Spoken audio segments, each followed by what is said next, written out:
the second guest will be Moses Zakkerson. He's sitting here in the corner. I'm an interaction designer myself, and through this kind of talk about the black boxes and black box theory, I'm going to sort of pass some of my thoughts about the direction of interaction design and certain ideas about that, which might also. This is a very important thing in interaction design studies, because if you design an interface or you want to make clear to the user, for instance, how things work, then there's this interaction between the input and output. So you put something in, something goes out, whether the feedback you get is correct or everybody understands. It's very typical for interaction designers to think about this sort of black box structure. But what I will do today, I will translate the concept of black box theory onto a lot of other topics.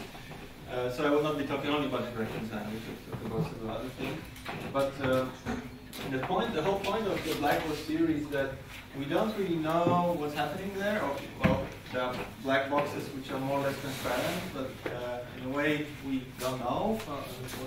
It's used to kind of develop an understanding of systems of different kind. So we can find out what's the black box while analyzing the input and output. Okay. So just to take an easy example. There's an input, some numbers, and an output, and something happens between these two, and that thing is a kind of procedure, a kind of algorithm, which is the, so we can, on the basis of the input output, we can find out what's actually going on. So, for instance, we can look at hardware, of different kinds, different little chips. It's all very mysterious for most of you without technical knowledge. There's some kind of input and output going in the whole I/O boards and chips. Something is being translated into another form of data, and so forth and so forth. This is a simple photoresistor, like a light sensor. It's one of the simplest sensors. There's a circuit, plus minus, and that thing reduces the resistance. Depending on amount of light, and this little thing is a very primitive black box, but still, it's a black box formula, an algorithm. And of course, things get more complex. Right? So we have modular black boxes talking to each other in some, again, more or less mysterious ways. And that complexity occurs in, for instance, in computer science, electronics, and so forth, but I'm not only talking about hardware, but also software, right? We have, if you ever have any experience with coding or programming, you deal with object-oriented programming. And it's also, in a way, it's all about transfer of data and rules for that. So, in fact, each element of the computer program is a little black box. Even if you like, and also on the user side, if you open something like Photoshop, it's one software, the black box which allows you to do certain things, but also little black boxes in it, some filters or some tools, which are functionalities on their own. And of course, it's all one big entity, Photoshop, but also that Photoshop is in the black box of the computer and the whole OS. So it's always there are different levels in hierarchy in how these black boxes sort of are put together. So software is also like any app is basically a black box, and we have all sorts of them. And this is my desktop. I like complexity. I like to have different things going on, and this, in order to fully understand what's actually going on, what's happening, this becomes more and more complex. Because, like I say, we are not talking about only the black box, but we talk about black boxes in a black box, and so forth and so forth. So it's again with programming. When programming often refer to libraries which are already written, and we don't necessarily write a linear script from A to Z. That's not how software is being developed. But let's not go too much into software and hardware, and go a bit more philosophical about the black box. It's also used in, again, if you check the references on the black box or black box theory, you find a lot of links to disciplines like psychology. Also, now I'm talking to you, the black boxes, and you are processing something, the input I give you, and there's some kind of output, so maybe clap in the end or not, I don't know. Yeah, so something is happening in your head, whether my communication, whether you get the right data I'm putting in you, or you have a different interpretation, it's a bit mysterious, because I don't know you all. Now yeah, so this is also in psychology, for instance, there are many other disciplines, but in fact you could think of brain as a black box, because it's unknown, or certain things unknown, we have senses, we know where things come in, but there's a lot of mysterious things going on, which are explained in science, or cognitive psychology studies. Another thing, I have a lot of research, I have 120 slides, I hope you enjoy that. So this is a photo camera. On purpose I took box camera. Of course there are different forms. Yeah. But so by the way, the blocks doesn't necessarily have to be a cube, and it doesn't necessarily have to be black. Okay, but it's more of a way of thinking. So a camera, it's a very, again, a mysterious device, right? Well, at least with analog photography, with digital makes it less mysterious in a way, because it's faster. Now with analog photography, we had this even almost something spiritual going on with reality, and we take a picture of reality, and something happens in the box. And yeah, then the reality comes out of the box in a form you captured it, so it's input, output, reality, going into some kind of mediation in photography.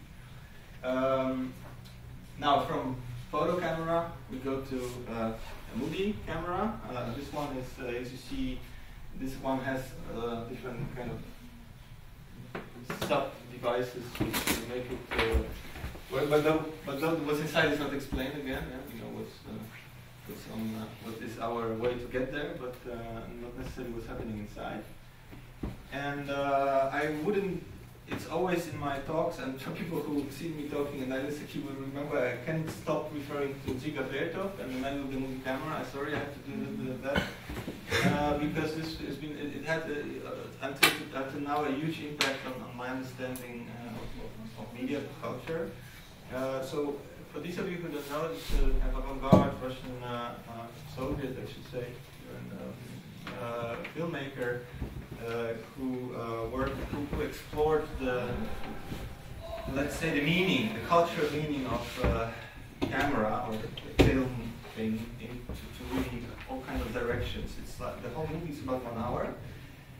It's a manifesto on how significant the development of film or camera is for society, culture, and it's not just about how the medium works and what's mysterious, but also what the implications are, what the impact is on society and culture, and on the wave of, let's say, the rise of Soviets or communist way of thinking, so he conceptualized that specific medium. So I just show you some few fragments of this. For instance, he took the camera everywhere to, in motion and close-ups and large-scale shots in the city. There's a movie about the city, in fact, City Symphony, and the camera is basically everywhere in that movie. For 1929, it was quite visionary, because he would, in a kind of image, metaphorical way, he was sort of suggesting the omnipresence of a specific medium. Yeah? So I don't know, this could be Big Brother, this could be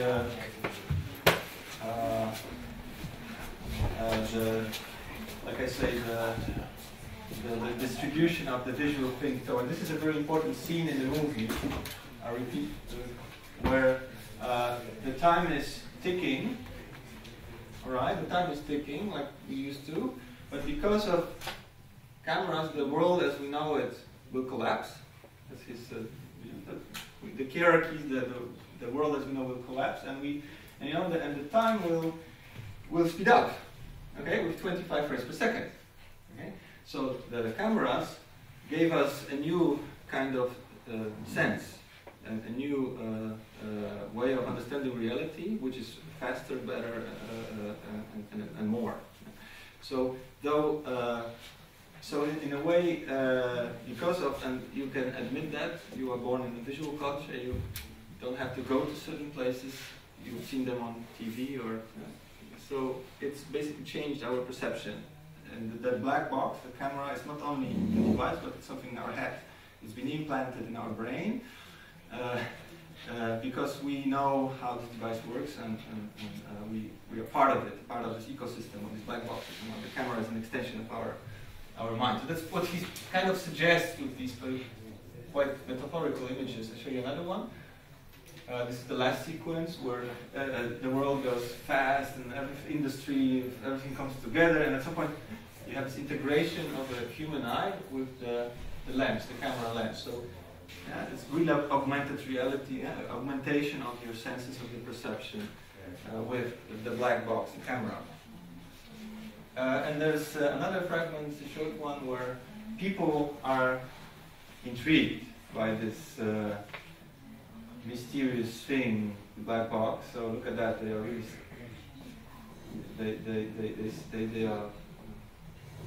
they're wondering how does this work? It's so special, so. And that's what you see when Steve Jobs is giving his lectures. Not anymore. His presentation is standing with the device, and it's glossy and shines, and people are. They love gadgets, and they find it powerful and special and cool. It's also expressing this kind of feeling. Yeah?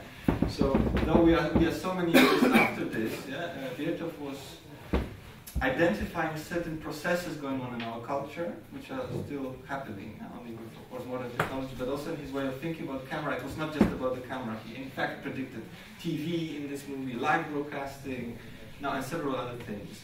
There's some fragments in the movie. I watched it like 30 times, so I always discover something new. Like this one, so the abstract images on the cinema. It's like, 1929, people were sitting in the cinema watching visualizations of sounds and waves. Yes, so he was extremely, foreseeing certain movements in society and culture. So, black box camera, movie camera. And then another black box, very close to my heart. I really love piano music, and I used to see Andrei smiling because he did my Facebook posts last year are only about piano. Because this is a very interesting tool from the perspective of interaction design, because it's actually a very badly designed interface. Yeah, come on, 88 keys. You have to practice a lot to. I mean, everybody can play, but not everybody can play well, right? So it requires a lot of effort, a lot of sweat and tears to actually go through that and become fully interact with that device. Yeah? But what's special about that, and that's what I love so much, is that the output. The output is extremely spiritual, deep, goes to the essence of humanity. It's about all kinds of things, important life, love, death, all kinds of things that you think about. And if you look at the history, especially of classical music, this tool, this device has been elevated towards just a device, but also an emanation of some cultural values. And why I'm so fascinated with the piano, I mean, as with the Virchow's camera, but also with piano, is a kind of wonder.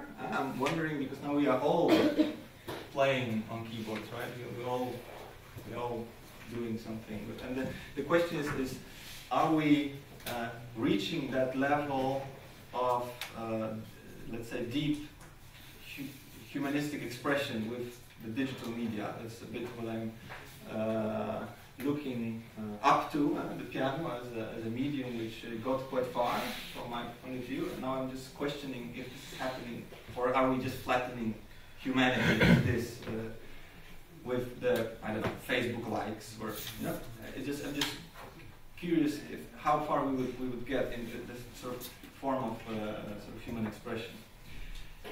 And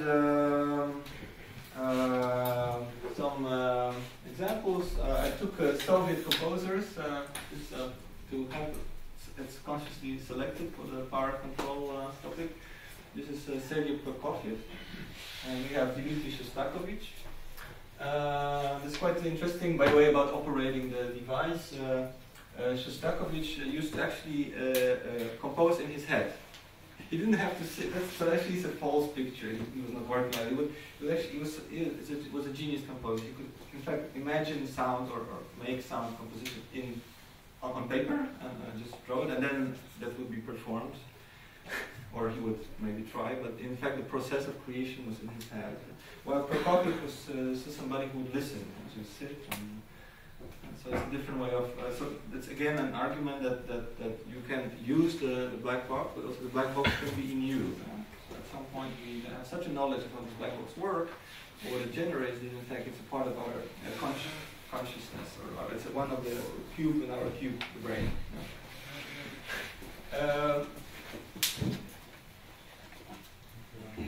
The black box of our time and power. I think you all recognize this person. Not anymore a president of Russia. But so Medvedev is smiling, and Steve Jobs, with passionate eyes, is usually pointing to a new future, new copies of our time. Because piano, camera, we have that. And look at this, how much is in this image already. We had Cold War, and now we have this Russian leader with a geek, okay, looking towards the future, into the black box, and what it will mean for the generations to come. And of course, it's all in development. He's wondering how. Yeah. Oh yeah. Where was it? Like it's not necessarily no. You have to conform. You have to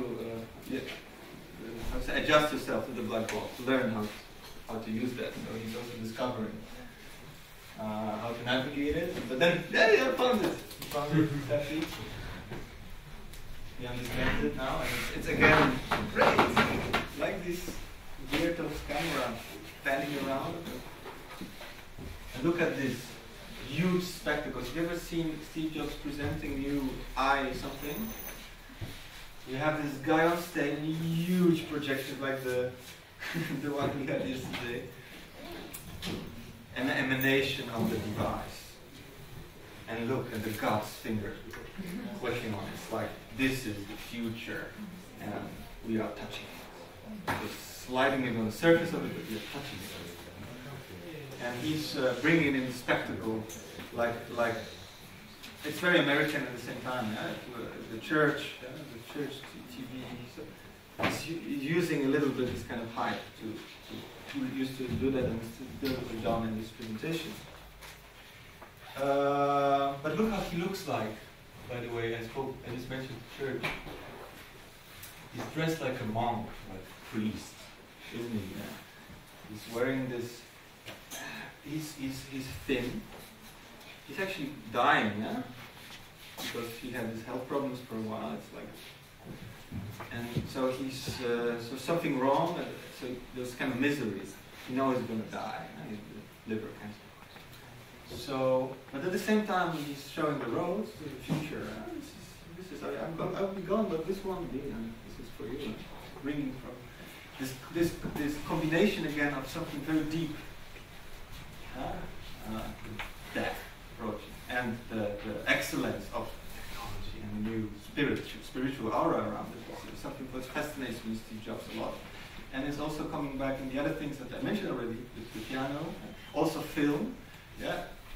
Camera, when it was invented, was not really very deep. Yeah, people filmed the train. Okay, but we didn't know what it meant. But later on, film developing, people cried when they were movies. Yeah? So this tool, this medium of camera, got also elevated to something deeper, more spiritual. Now, yeah, so he's already sort of announcing this in the Church of Apple. Look at that, another picture. This is. hand waving to you. This is something, it's the hand, because of course it's the hand that operate all these eye devices. And it's you who's gonna use these things. It's for you, it's gonna change your life. And I look straight into your eyes. I'm a preacher of a new religion, of a new sort of thing that will change your life. And look at that. This is actually when it started. Young Steve Jobs, nicely dressed, quite still, I would say, corporate. And look at this glow effect. Okay. And first of all, look at this. It's a biblical association, Adam and Eve. But now it's him giving you. He's giving us, the apple. Think different. There's of course has a threat in it. You eat the apple and then it might end up wrong, right? But it's very seductive and encouraging and sexy. It's an apple. It's delicious. Look at this. It's shiny. It's glossy. Eat it. Okay. Think different. And of course, again, the black box doesn't have to be a box. It should be. This is like something like UFO, teleporting you to the future. So it's really interesting how these science fiction forms come back here. But now I do something different. I don't know how much you know about the Jewish Orthodox culture, but this is a tefillin. It's something used by the Orthodox Hasidic communities for morning prayers. Actually, I have a better visualization. Actually, there are two boxes. There's a black box on your forehead and a black box on your hand.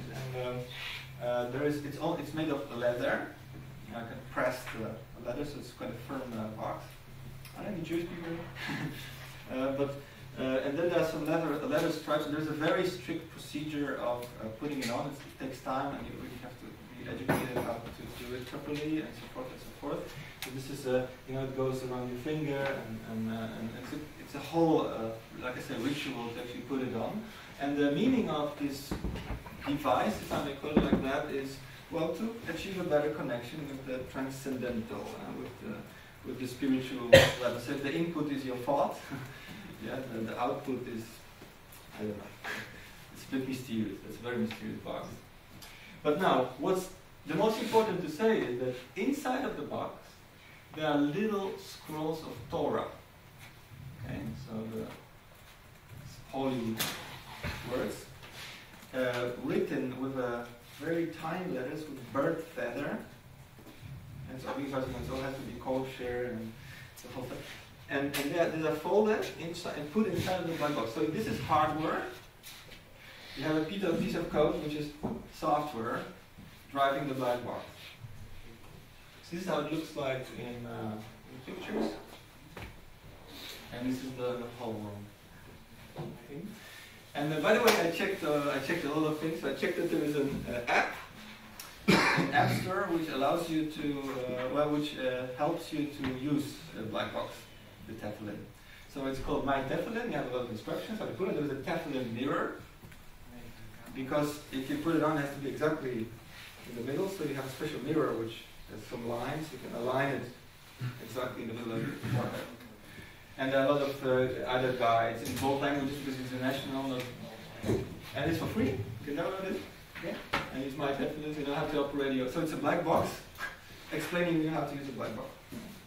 Another one. This shows some kind of calibration tool for Tefillin. I will be spending a little bit more time on the Jewish culture because I went to New York last year, especially to some, well, not especially, but it was one of the things in the program to investigate this, something was quite mysterious to me. And I met this guy. It's Beryl Epstein. If you ever are in New York, I really advise you. It's a great adventure. There is a Hasidic Discovery Center. Well, it's called. This has a very big name, but if I can call or make an appointment with a guide, that's him, Beryl, who will show you the life of the Orthodox Jewish community. And you kind of get access to a lot of mysterious hidden places. So and he was a great guy. I was lucky to be the only one. There was no group. I was the only one showing up on that day.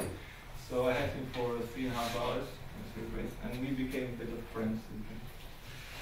So this is in Brooklyn, with the environment, right?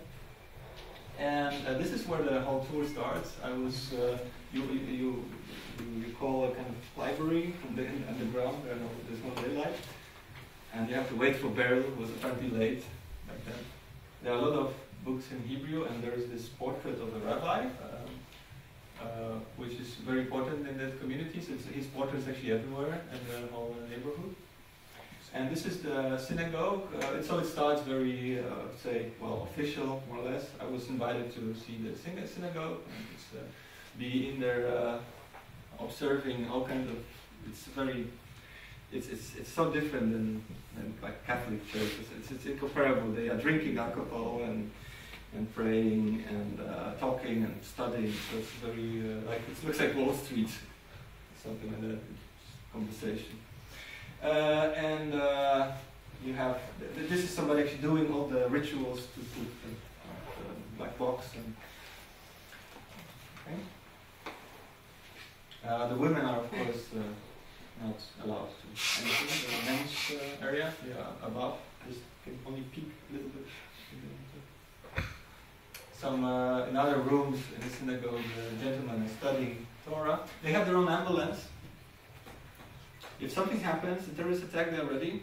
You don't have to call the local New York hospital service. They have their own. And there are some stories that, in fact, people who are not in the Jewish community call them because they're faster, they have their own service. So if something goes wrong, they also get phone calls outside of the community. So they're prepared for everything.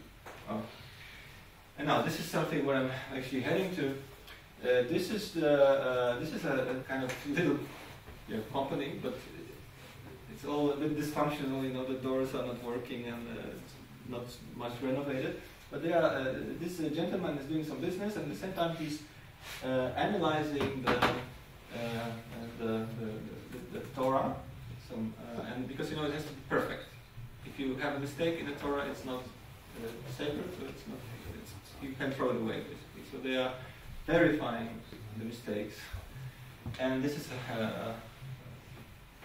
quite a time-consuming process because this is by the way the feather you write. This is the quality of handwritten typography. Okay. And so he's Beryl explaining this, and these are all the Torahs from around the world that were sent to this specific room. Which verifies the Torah, so they have like a lot of work to do. He mentioned the amount of money this is all worth. It's very expensive things, but still, they will have a couple of years to go through all them to correct. This is the black box, how it's made. I got to explain the whole process of this leather shaping. There are always these 4 layers, but that basically is a hole inside. This is how the black box looks like in your hand. This is the whole recipe. These are the Torah scrolls that actually go inside. Yeah? They're very tiny, so again with a bird feather. And this is how the software gets in. This is a little miniature Teflon smuggled in Holocaust. Because in the Nazi period, the Germans were pretty paranoid about the black boxes. They would take them from the Jewish, so they were hiding them in miniature versions with scrolled Torah going inside in a miniature. Okay? Written with a bird feather. This is the checking of the Torah scrolls for normal size. You can imagine this that small, because the normal size is like this. But now this, in this room where they are checking, there is a digital system like this, like a camera, doing OCR, like the recognition of text. This is apparently they have a piece of software, their own geeky thing, which analyzes Torah scrolls when they scan them. And the computer is reporting apparently touching letters, problematic letters, apparently broken letters, missing letters. This is the identification, it's like CAPTCHA, Hebrew CAPTCHA. This is what it should be. So you already get it, because the text is known. It's one text for everything. Which line, so you can locate it easily. And this is the final report. Okay, so we have this another tradition, like really old tradition, and then we have this geek thing. There's a special software which only they have, and they developed, and they paid programmers to perfect it. But they are really, this is a school. We are way behind in e-learning at universities. This is a school for Jewish community around the world, from this Lubavitch movement where I was visiting, and they are actually having courses with pupils. They have multi-conferencing, they do drawing, the assignments, chat, and they all sit in these booths to spread the word, to educate, to network with people outside of Brooklyn, or outside New York, outside the US. Just a few more pictures. This is a bakery of matzah, which is illegal. So I was guided there, but because there are some illegal Russian women, fat Russian women making the material to make the matzah. And now it goes in the photo room. I wasn't allowed to photograph the women because they're illegally working in the US without work permit. And this is the distribution center. Okay.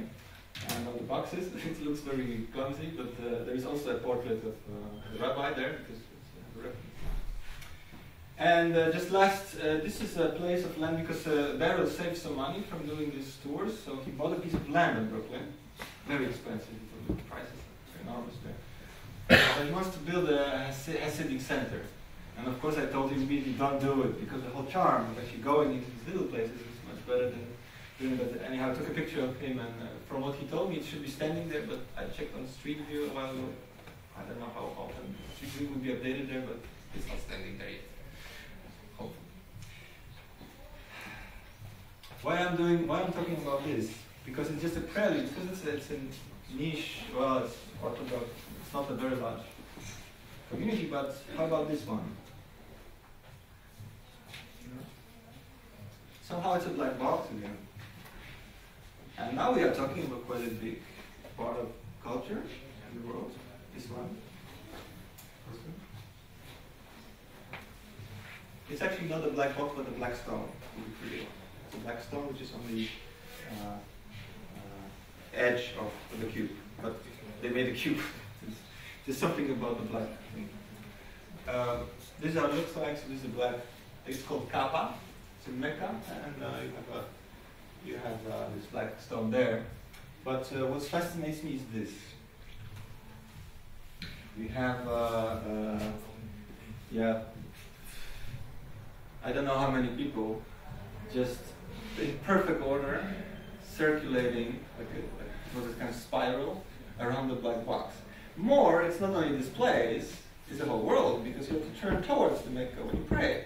Okay? So people all over the world, it's like a center of the world for them. Something that's, sucks all the energy in terms of, it's powerful.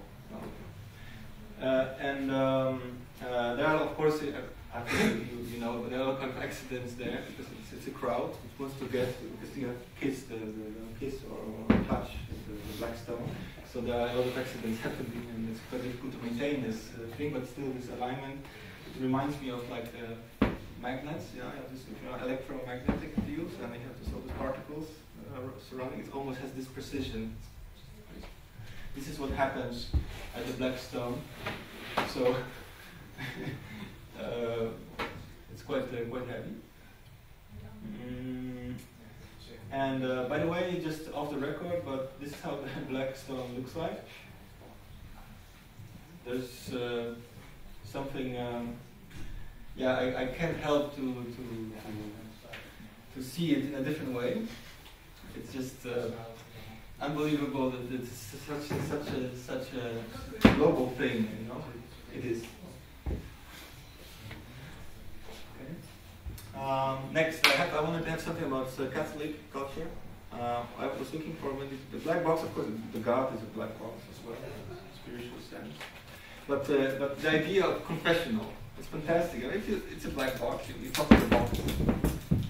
The idea of locking the priest in a box is for me very intriguing. So you could just have talk to each other, but now you have the box, because as soon as it's a box, it's more mysterious, and you have a way. It's elevated to something transcendental. You have a question? Oh, no. It's scratching my head. Okay. So even in that culture we have this, it's used simply, so, because black boxes deal with, well, mysterious and it's not entirely known what's inside, so in that sense it really helps in the religious experience. And of course, we have the normal, as we know in black boxes, the flight data recorders. You know, this is how it looks inside. So this is very, that's why you can survive all kind of temperatures and weather conditions and accidents. This is how the black box looks inside. I was almost there to buy one on eBay. Didn't win the auction. I'm collecting black boxes. Do you have any interesting black boxes? No. And there are usually, I don't know if you know that there are usually 3 black boxes on an airplane. Okay, so you collect from the data. You can actually make a more or less clear picture of what happened. And just again, a remark, just 2 years ago there was quite a large flight accident in Poland. The Polish president with some governmental officials, they happened to have a crash in a very strange airport in Russia. And this investigation is still going on. It's a lot of mysterious things because everybody dies. But now I'm just saying, I come from Poland, and the knowledge of black boxes among Polish people has increased a lot in the last year because it's been mediated. The black box recordings were public. The data is public, so pretty all Polish people got access to knowledge on aviation. So something which doesn't occur that often because it was a president, so it got a lot of attention. Anyhow, this is the data, so the movement of wings and the distances, speed, and so forth. This is how, more or less what the output looks like, the kind of measurements. And this is what happens with the black box after the crash. Yeah? And now, why I show you the box after the crash is that again, we deal with something very deep or heavy. We deal with death. Yeah, so everybody dies. The only hope is in the black box. Okay, so like religion, which also emphasizes on you're gonna die. I don't know if you have the same. At least for me, so put it in one box. But in a way, it deals with this something enormously heavy like that. And hope, because you can still recreate what actually happened in the past. Now, there are other references to, for instance, Pandora's box, maybe which is not called a black box. So it's a source of evil, so it's not a source of hope, a source of evil. And we have Schrödinger's cat, not to forget, because I'm talking about religion so far, but science. Very important experiment in quantum mechanics about the. I think he did a project about it. So it's in my own words. I'm be very bad at this, but it's a kind of more of a thought experiment. You have a cat in a box, and for instance, this is how Wikipedia shows it. You have a radioactive substance, and there is a 50% chance that this hammer falls down and the cat dies. Yeah, so there's a probability of 50-50. While the box is closed, the cat is dead and alive at the same time. Okay? So I don't have to go too far. Maybe I'll just show you a short movie which explains it better than I do. So without further ado, we present Schrödinger's cat. I'm sure you've heard some version of this famous thought experiment. You put a cat in a bunker with some unstable gunpowder that has a 50% chance of blowing up in the next minute and a 50% chance of doing nothing. The gunpowder is Einstein's version. Schrödinger preferred poisonous gas. But whatever. So until we look in the bunker, we don't know whether the cat is dead or alive. And when we do look, it is either dead or alive. So if we repeat the experiment enough times with enough cats and bunkers and gunpowder, we will see that half the time, Kitty survives. It's an illustration to the phenomenon of death and life in the box. Yes, I have to watch it. But where am I heading to? And some conclusions. But still, before I do so, a couple of other things. Very quick. Black boxes in culture. Now we talk about black cube of black box museums. We had always white walls, white cubes. Now since we have video art, we talk about black box. It's a kind of terminology in museum studies. So black boxes become a hype for thinking about architecture. There is a great website, you have to see it, Black Cube, for designers. It's more like a designer's view on a black box. I can give you a preview of this. If somebody would ask me how I would call this thing, I would call it a black box. Because for me it's mostly corresponding with this kind of black box thing we already know from the airplanes to keep the data. And this is something for me, it's a kind of archive, which is in itself keeping the data of our culture. The thing which becomes interesting, if we have a look at this kind of object, is that you find in each kind of culture made to a symbol itself over there.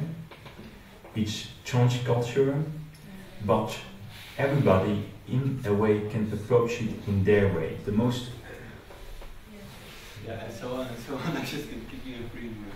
So these are very interesting photographs about how to use the black box. It's about, again, what we project onto the black boxes, and that's why I also show you things that where the input and output is not that well defined, even mysterious. This is a work of art. It's a cube that sells itself on eBay. So you connect it with a network cable, and it's doing financial operations on eBay. So if you are a collector, you also profit, and the work of art is fixing it on its own. Work on teleabsence. We didn't talk about telepresence. It's a black box with a camera inside showing nothing. I could not resist to mention Julian Oliver, which was your guest in the Island Security. I thought I should give him an honor for a very interesting black box concept. And just a few more things. This is a black box sculpture, monumental sculpture, which was supposed to stand somewhere in Switzerland. And it caused a lot of political controversies because it's like duplicating the Kaaba, the black thing in Mecca.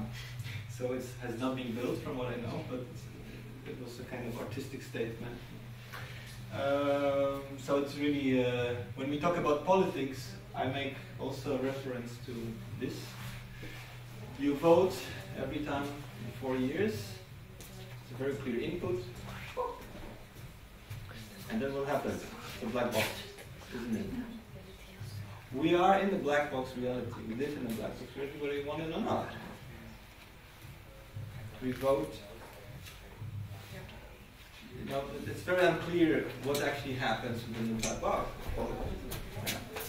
It's this mysterious medium again, which is supposed to organize democracy, society, but it's questionable.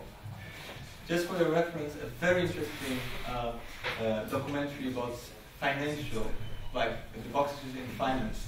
When you think of stock market, you think of Wall Street and people calling and bidding. That's not done like that anymore, really. There are huge data centers. This is a documentary about it.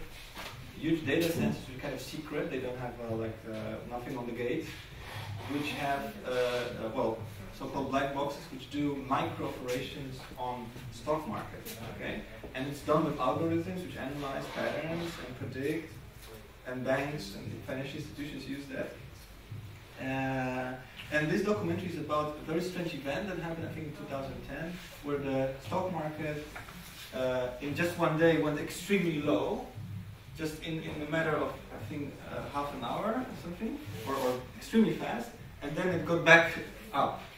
So it's something which is impossible by human beings to create, okay? And this is a documentary about how much we are effectively dependent already on giving away some power and control to these kind of devices. Now, Google is talking about, it's making conference about inside the black box. Okay, so this data center, it's also a black box phenomenon. And just three last slides. This is a small size spying black box, so it's a nanny cam. Okay, so you can control your nanny just with a black box somewhere, so you don't know what it is, but it's made with kind of material which is transparent from the other side, so the camera can actually see what's happening. So this is like small scale. This is the larger scale. It's actually an article I found somewhere in the Netherlands about a huge truck which is also recording all kind of data. So if you have an event or you want to have some security, just drive in the truck and it's doing all kind of things with security. And then of course you have the big black box. Very mysterious. And some other black boxes that I will review. So, last, the conclusion, which is quite to the point, I hope, is that I think you are often told to think outside of the box. Yes, creative people, innovators, think outside the box. But you know, the real power and control, at least power, I don't want so much about control, but at least power, most likely lies in the box. Okay? So my advice, if you want to gain a kind of counterweight to all these other black box concepts in politics, religion, finance, and so forth, culture, old media, if you want to create a counterweight to that as contemporary creative media artists, then it's not so bad also think inside of the box. So put your way of thinking into these kind of new tools, new kind of paradigms which happen in these boxes, which can change culture to something better. Thank you for your attention.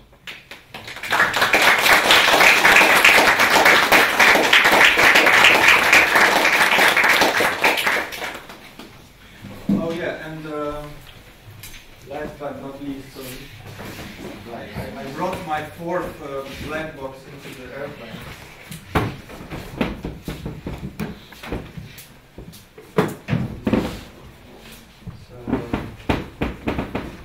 Do you know what it is? Okay, it's one of my favorite black boxes.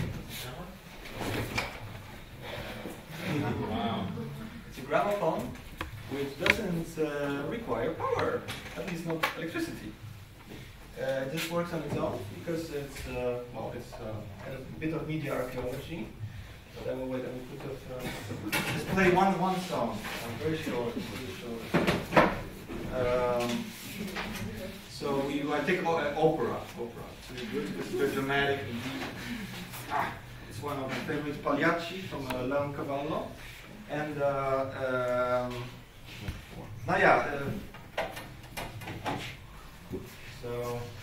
where is this? This is here.